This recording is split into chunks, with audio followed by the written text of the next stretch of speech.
Bonjour et bienvenue dans le Buzz TV Orange TV Magazine. Mon invité du jour attaque sa rentrée comme les pilotes de F1 attaquent une ligne droite, pied au plancher. En access prime time sur France 2 depuis cet été, il a pris les commandes de Face à la bande tout en poursuivant avec succès sa carrière de producteur. Il est aujourd'hui sur le plateau du Buzz Télé pour nous en parler. Bonjour Jérémy Michalak. Bonjour, merci de votre invitation. Merci de nous rendre visite. Je l'ai dit, vous avez attaqué vraiment la saison pied au plancher. Ouais. Un peu trop peut-être. Il Pourquoi? paraît qu'un de vos invités, Arnaud oui, Ducré, vous a cassé une côte pendant le tournage de Face à la bande. Ouais, enfin, j'ai pas fait une Schumacher, hein, je suis encore en bonne forme, hein, je vous rassure. Mais c'est dangereux votre émission ou Non, quoi? non, c'est pas dangereux, mais comme on s'amuse beaucoup et que on laisse un peu aller tous les délires qui nous passent par la tête, Arnaud Ducré, un humoriste que j'adore, qui fait partie de la bande, s'est amusé à... pas en mode d'emploi d'ailleurs sur France 2, ouais. Bien entendu, qui s'est amusé à jongler avec mon petit corps et à faire semblant de me jeter dans le public, et là ça a fait crack et c'était la côte. Alors voilà. C'est une émission qu'on va voir d'ailleurs. Hein. Oui, ça sera diffusé dans très peu de temps, ouais, sur France 2. Bien sûr, oui, ça sera diffusé, on coupe pas, on garde. On coupe jamais. Ouais, jamais. Alors Face à la bande, Jérémy, je le disais, donc c'est votre émission que vous présentez. Vous l'avez lancée cet été. Bon, évidemment, lancement un peu difficile. En été, les audiences un peu faiblardes, pardon. Et en plus, vous avez eu des interruptions. Championnat d'Europe d'athlétisme, championnat d'Europe de natation. C'est très difficile et pourtant vous êtes là. Ouais, non, en ce qui concerne la programmation l'été, l'objectif de France Télé, et qui me semble être plutôt quelque chose de, c'est quelque chose qui était malin, je trouve, à la base. Comme le principe de l'émission, c'est que les téléspectateurs envoient des questions de culture générale pour essayer de piéger la bande, il fallait amorcer cette pompe à questions, il fallait que l'émission existe. Donc les émissions de l'été n'avaient pas pour but de faire de l'audience, on se l'était déjà dit avant, que ça marche ou que ça marche pas, on s'était dit nous n'en parlerons pas. Et juste pour vous roder et puis amorcer ce mécanisme. Exactement, en fait, et que ça existe et que les gens puissent comprendre, quel était le principe de l'émission, et deux, qu'ils pouvaient gagner de l'argent facilement en envoyant les questions. Et là, en l'occurrence, le pari est réussi, puisque depuis que c'est diffusé l'été, on reçoit, je crois, 1500 questions par jour ou un truc comme ça, ce qui me semble être totalement dingue. On rappelle donc que les téléspectateurs gagnent 300 € s'ils arrivent à coller la bande avec leurs questions de culture générale. Voilà. Et grosso modo, vous êtes à peu près à 2 tiers de bonnes réponses et 1 tiers de téléspectateurs qui réussissent à vous coller. Hein. Ah, vous avez vu les stats? Ouais, j'ai vu les stats, c'est à peu près ça, non? On était, aux dernières nouvelles, on était à 63% de bonnes réponses de la bande. D'accord, voilà, donc c'est ça, c'est 2 tiers, 1 tiers, grosso modo. C'est plutôt pas mal. Thierry Tuillier, le patron de France 2, a déclaré lundi que vos résultats étaient corrects, mais encore insuffisants, et qui se laissait jusqu'en décembre, c'est ça, où une décision serait prise, et qu'il y aurait des améliorations très prochainement. Il y a quelques aménagements, quelques leçons qu'on a pu tirer justement des premières émissions qu'on a mis à l'antenne, en se disant, j'en sais rien, tel plan de caméra ne nous convient pas, telle micro-séquence ne fonctionne pas, tel type de questions ne fonctionne pas, etc. Donc on a un peu corrigé le tir sur différentes choses, de concert avec France Télévisions, avec France 2 et avec les équipes de Thierry Tuillier et de Nathalie André, bien sûr, pour essayer d'optimiser encore tout ça. Alors on sait que cette tranche de Access est compliquée pour France 2, ils avaient beaucoup souffert l'an dernier, Sophia Aram, Laurent Ruquier, avant que Nagui remette un petit peu d'ordre dans tout ça. Avez-vous peur de la case maudite? Celle qui est construite sur un cimetière indien? Voilà, c'est ça. Ben, je sais pas, parce que celle de l'Access de France 2 qui est très compliquée. Ouais. Celle de l'Access, c'est en même temps le 19h désormais se porte bien. Les comparaisons sont compliquées à faire parce que si vraiment on veut être particulièrement précis, Sophia Aram ne faisait pas la même tranche horaire que moi, puisque moi je fais 17h50, elle commençait plus tard. Ruquier faisait 18h30, 20h, donc c'est encore quelque chose de tout à fait différent. Donc je pense qu'on part vraiment sur autre chose. Donc c'est compliqué objectivement de faire des comparaisons. Maintenant, une chose est sûre, c'est que le 18h de France 2 a besoin de se renouveler, a besoin de réexister, on a besoin de faire venir des gens, et ça va forcément prendre un peu de temps. Alors vous étiez déjà en Access l'année dernière, Jérémy, puisque vous étiez en C'est à vous, avec Anne-Sophie Lapix, et avant Alessandra Sublet. C'est fini, C'est à vous, définitivement? Définitivement, je ne vais pas dire définitivement, parce qu'il ne faut jamais dire jamais, vous connaissez le proverbe, et puis encore une fois... Vous pouvez faire des apparitions de temps en temps? Peut-être, oui, je sais pas, c'est pas prévu, mais ouais, pourquoi pas. Non, je pense que on se sépare pour des bonnes raisons, quoi. C'est-à-dire que personne n'est fâché, personne n'en veut à qui que ce soit. C'est pas un divorce, ou alors c'est un divorce particulièrement bien réussi. Non, c'est vrai, c'est un break, quoi. C'est que moi, j'ai vraiment besoin de me concentrer sur Face à la bande parce que les enjeux sont importants, personnellement, professionnellement parlant, et pour ma société, la grosse équipe qui produit ce programme. Donc, on se concentre vraiment à 200% là-dessus. Maintenant, effectivement, au cours de route, je m'interdis pas si France 5 en a envie de repasser par la porte du studio de C'est à vous. La première année d'Anne-Sophie Lapix, vous étiez dedans avec elle, comment vous l'avez jugée? Pas facile de succéder à Alexandra Sublet. Hein. Pas facile, et les audiences ont prouvé que finalement, comme bien souvent, le concept est souvent plus fort qu'un animateur ou qu'une animatrice, aussi talentueux, soit l'animateur ou soit l'animatrice, et je pense à Alexandra dans ce cas présent. Voilà, non, ça s'est passé, il y a une sorte de changement dans la continuité et qui s'est plutôt bien déroulé. Les audiences sont bonnes, les études qualitatives sont bonnes, les retours des téléspectateurs et téléspectatrices sont bons. Donc voilà, ça s'est fait assez sereinement et en douceur, et c'est plutôt réussi, je trouve. Alors, il y avait beaucoup de clashs qui ont fait la réputation de C'est à vous l'an dernier. On se souvient notamment du vôtre avec Laurent Baffy.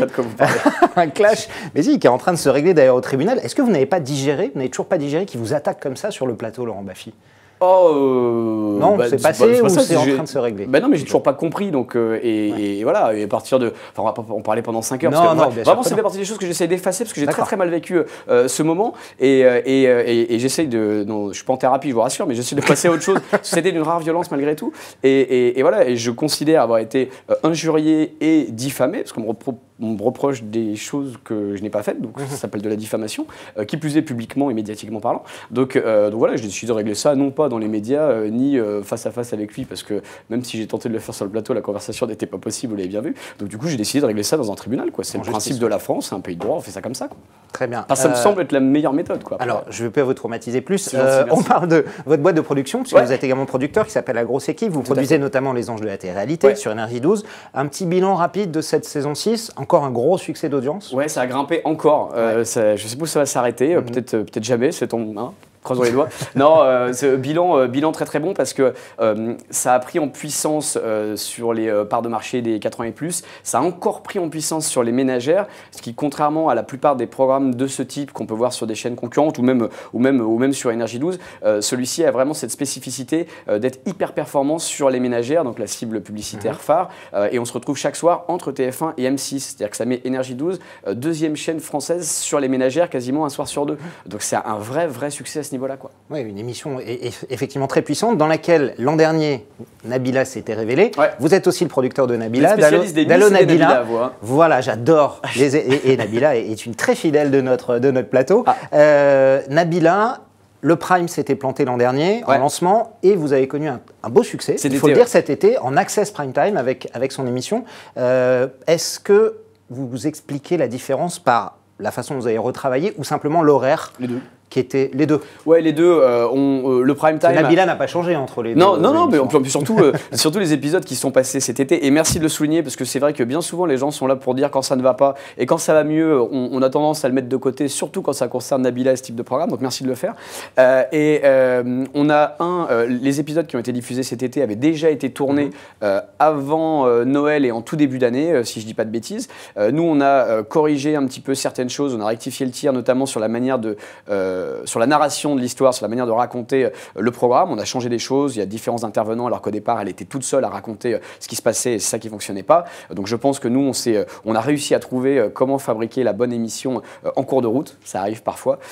Et ensuite je pense que l'horaire de programmation durant l'été était le bon et que le prime time était un horaire qui demande de réunir toute la famille et je ne suis pas certain que Nabila réunisse toute la famille. Ou alors si, mais séparément. C'est-à-dire que je pense que les enfants ne veulent pas regarder Nabila avec les parents et je pense que les parents ne veulent pas regarder Nabila avec les enfants. Mais chacun de leur côté, ils peuvent le faire. Quand même. D'où les résultats en replay de l'émission. Même le prime time avait cartonné plus de 50% d'audience supplémentaire en délinéarisé, donc en replay, internet, etc.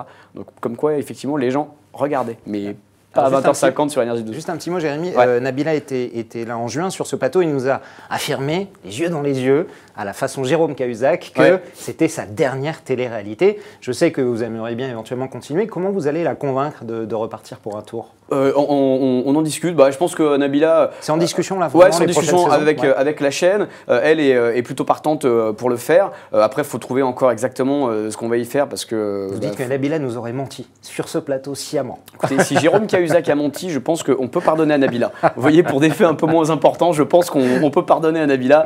On lui en voudra pas. Non, voilà, on discute. Après, je sais que Nabila c'est quelque chose, c'est que quand ça allait, on était là, quand ça n'allait pas après le prime, etc., on était là aussi, et que c'est pas juste on fait des émissions de télé et ensuite ça part à la poubelle. C'est un accompagnement, c'est un boulot qu'on fait main dans la main avec elle, avec sa famille.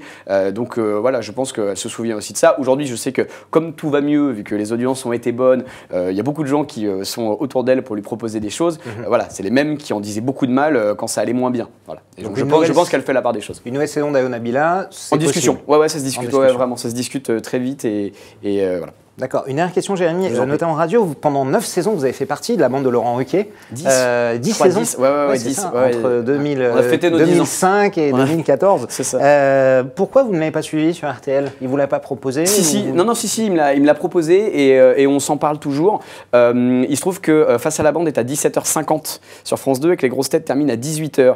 Ouais. Donc j'ai 10 minutes en frontale et j'ai pas quelqu'un pour me remplacer comme a trouvé Nagui sur Inter.